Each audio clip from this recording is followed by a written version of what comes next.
Hello there, Charlie here with a good friend of mine, Kathi, and today we've decided to talk about emotions, emotional integration, and specifically the solar plexus center in Human Design. We both have a very open, completely open solar plexus center. So firstly, welcome, Kathi. Thanks Maybe for having me. share a little bit about what you do and what you're up to. Yeah, so I'm an astrologer and I also work with Human Design. Both tools I really use to help people understand their soul blueprint, so to speak. So why they're here, what is their purpose, and what is their contract with the universe. And so, yeah, I work a lot with emotions as well because we are still in an emotional dark age. We've never really learned how to deal with emotions, and that's where a lot of blockages also come from, and even illnesses physically but also mentally. So yeah, that's definitely a topic that we need to address more and more. Totally, I love the term emotional dark age. Yeah. I like the descriptive term. I don't like that we're in the dark age of emotions, but it's very much, I think the first time I heard about an emotion or like interested with what it actually was probably when I was 18 or 19. I don't think I had really any awareness growing up. And then about 10 years ago, I got into my personal development sort of journey, and I've tracked it, and it fascinates me. And then I see other people as well. And I don't know if you can relate to this personally or with other people, but what I've found is often we get into our personal development journey and come across things like human design and all these things, but it's because we're internally suffering or there's something off. So if I was feeling amazing and it was all good, I'm probably not going to be interested in yoga, meditation, stuff like that, because it's like, well, what's the point? I'm feeling great, I'm just hanging out with people, I'm going to parties, all these things. But when the personal development journey starts, a lot of people get into physical health first. They're like, oh, let me like change my diet, or let me do some exercise. Or use a supplement. Yeah, it's like this first thing, which is good, but that's often the first thing. Then what I discover is then it's like, if they go down that road for some years or whatever, it's like, well, actually I think I need to like fix my mind. Like I think I need to do like affirmations, positive beliefs, maybe some meditation, maybe some yoga. And then it's like they'll get down that road, and then it's like, well, what's this spirituality thing? Like maybe I need to do a lot more meditation or like read spiritual books or these things. And it's very rare for someone to actually get to all those roads and then go, oh, maybe it's my emotional inner depths that is actually needing awareness, because that's the one thing that we're actually often running away from, is the deep pain, hollowness, rejection, feeling when I was 4 years old and being rejected or whatever these things. So we do everything we can to avoid that, to fix it without actually maybe touching onto get away with it. Maybe the supplements, maybe, oh, I love myself, maybe if I meditate for 10 minutes. But then it's like, oh, do I actually have to feel this and this depth? And I know about, astrology, and maybe you touch into that a bit more about like Pluto or Scorpio or these things that we both have that take us into that. Yeah, it's interesting in both of our charts and blueprints. Obviously, we both have a completely open solar plexus, so that's one thing. But then you are born with Pluto in Scorpio, and the moon in Scorpio very, very close to Pluto. So basically, your whole life is emotional transformation and going really deep. And I'm born with Saturn, and my moon is basically ruled by Saturn because I have a Capricorn moon, and I had Pluto transiting my Capricorn moon very, very in the most dominant period in my life, early 20s, right? And that's a really long transit, so I had to learn a lot about what it means to transform the emotional blueprint that I have from childhood, right? Yeah. And so we have been learning what it means to go really deep within ourselves, so like to have that death and rebirth experience emotionally, in order to come closer to our soul, Pluto, right? Scorpio. That's all that. Got it. Yeah.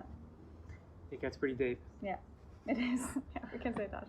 But I think ultimately it's for a purpose, so then maybe we can hold containers and space for other people to go to those depths. We need to go there first. We can't. Into the cave. We can't force anyone places that we haven't been. It's true. So life has taken us both, I think, to some pretty deep emotional experiences. And I'm curious, like, what what is your experience with certain negative emotions, and then like, what do you do in that situation at times? What happens internally for you? So during that transit, Pluto on my moon, and also Saturn was on my moon as well, I learned, or like I helped myself through reframing what emotions really are. So I see them in a different way now, where I see them as my guides. So for me, an emotion, it's energy in motion that guides me into a specific direction. So if I feel really good about something, that's probably my soul telling me, hey, that's the right direction, right? And if I feel really off or I feel really low, that can mean many things. It can mean I'm moving into the wrong direction and my soul wants my attention to say, hey, that's not right. Or it's also because, again, my moon is ruled by Saturn, and Saturn was on my moon. So sometimes it's also what you mentioned as well. We need to be in this low place in order to discover something, right? Yeah. That helps us move forward in life in a different direction. So for example, I am depressed, right? So I'm deprived of something. So I discover this book and feel like maybe this book will help me. And maybe it's not even about this book, but about one sentence in the book or one person that is mentioned in the book that leads to something else. So it's always teaching me something. That's why I see emotions as my guides. Yes. Yeah. I love that.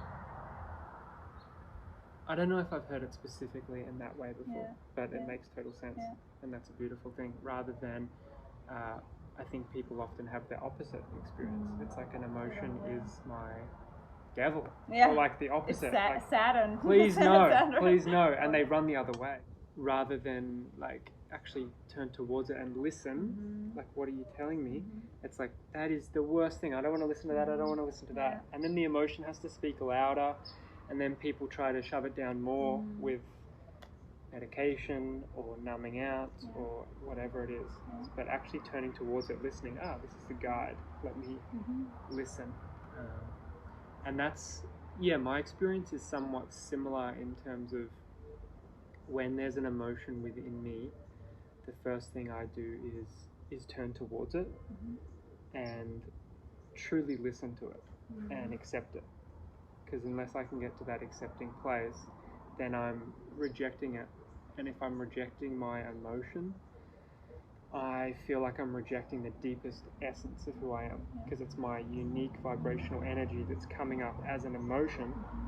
And am I rejecting this part of me, or am I accepting? So like deep level of self-love or deep level of self-rejection. And with this totally open solar plexus center that we both have, which means there's 0 gates that are defined or activated within this center, it means that we actually are here to understand emotions. It's like we're going to emotional university or college in this lifetime to really understand, to really be like, okay, this is how we work with emotion, this is how I transform emotion, this is how I understand it, to support others. Because we feel so much, we absorb so much, so we have to get good at knowing what to do and how to be with these emotions. So for me, it's all about awareness, increasing the awareness inside my body, and then increasing the acceptance. And a big thing I've seen, especially with projectors or highly sensitive people, these things, they have a huge amount of awareness and low levels of acceptance.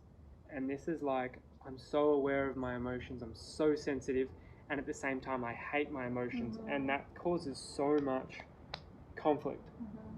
And so if you've got a high level of awareness, sensitive, bring up the acceptance of like, this is the sensation, can I be with it? There's pain in my neck, okay, let me just breathe into that and settle into that, and then it starts to transmute.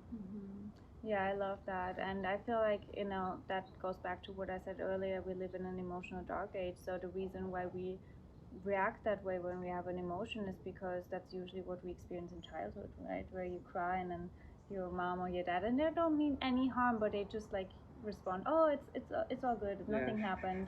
And you're like, but I feel this, but apparently nothing happened. So it's like I'm pushing it away, right? And so that's an imprint that is so deep in your psyche, and it's a program that you just need to reset, if you want to say so.